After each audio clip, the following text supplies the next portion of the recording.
you're looking to buy Section 8 rental properties this year, but you don't know where to buy these houses, in this video, I'm going to cover my top 3 favorite cities to buy Section 8 rental properties across the country. If you don't know who I am, my name is Antoine Martel. I've successfully flipped over 650 homes in the last 10 years, and I did this in many different markets, across 10, 15 different markets over the last decade. So I know a lot about the differences between investing in your local market to investing in all of these different markets across the country. And because of all that experience, I started a company called Flip System to help others invest across the country and do the same thing that I have done. Now, before we get started, I want to talk about what the hell Section 8 rentals are. So Section 8 is a government program where the government will pay for a portion of the tenant's rent every single month. So for example, if a tenant is supposed to pay $1,000 per month, the Section 8 department or the government will cover $600, $800, sometimes even the full $1,000 per month of rent for that tenant. Now, not everybody can just apply to be a Section 8 tenant or get their rent paid by the government. Obviously, they have to apply for this program, and you have to be making a certain amount of money per month in order to apply for the Section 8 program. So you have to not make enough money to actually afford to live and pay rent on your own. And there's a bunch of other instances. For example, if you're disabled or you can't work for whatever reason, you could apply for Section 8. Obviously, I'm not so privy to all the rules and regulations on applying for Section 8. If you want to, I'd recommend going and reaching out to section8.gov website to see if you can apply for Section 8 in your local area. So now that you know what Section 8 rental properties are, I want to talk about the benefits of Section 8 as a real estate investor. When you buy Section 8 rental properties, what are the benefits of owning a Section 8 rental property versus buying a normal cash paying rental property? Now, the benefits of Section 8, number one, is that you get your rent guaranteed by the government every single month, which means typically if you have a cash paying tenant, you would have to evict that tenant. If the tenant is supposed to pay $1,000 per month, they only pay $100, you would have to go and evict that tenant.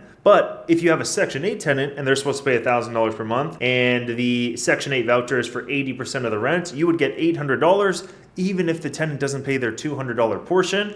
You would still get $800 per month in rental income guaranteed. So that's one of the main reasons why a lot of people look to investing and buying Section 8 rental properties, because they have the guarantee of that rental income coming in to their rental property every single month, no matter what happens. The other main benefit of buying Section 8 rental properties is that tenants stay a hell of a lot longer. So a cash paying tenant, typically based on the data that I've seen, will stay 2 to 3 years. A Section 8 rental property tenant will stay 5 to 10 years. They stay much longer once they have their voucher, once they have a property picked out, because it's so hard to get approved on Section 8 and actually go and buy that, go live in that property with a Section 8 voucher. Once they find a house, they love it, they stick with it, they don't want to move at all. They just keep paying their small little portion every single month. Now, obviously, Section 8 does have cons. I'm not a super big proponent of Section 8. I would say that most of the deals that we do, 10 to 15 to 20% of the deals that we do are actually Section 8 tenants. Most of them are cash paying tenants. So I just want to preface that. And the downside of Section 8 rental properties, there's a few of them. First of all, it takes a little bit longer to get that Section 8 tenant into that rental property.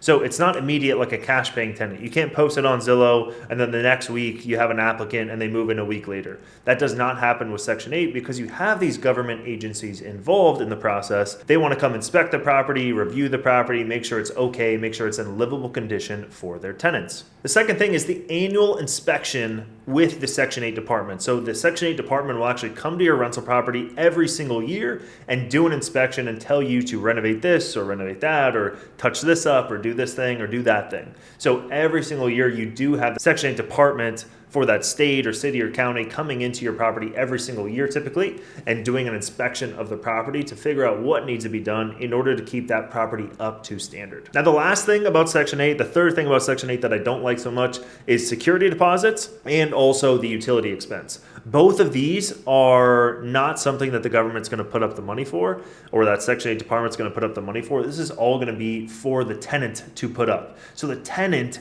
the Section 8 tenant who doesn't have that much money to begin with, they're only going to pay $50, $100, $200 per month in rent.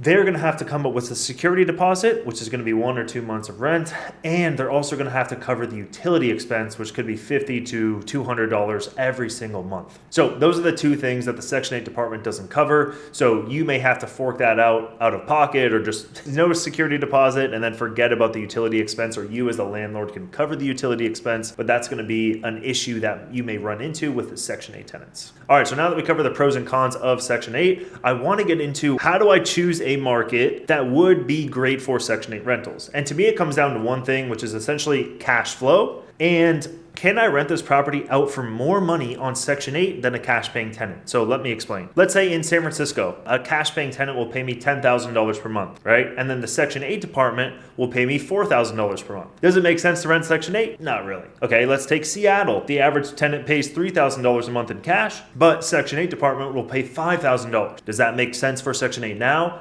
Absolutely. So I'm going to go over my top 3 cities of where I think you should buy Section 8 rental properties today.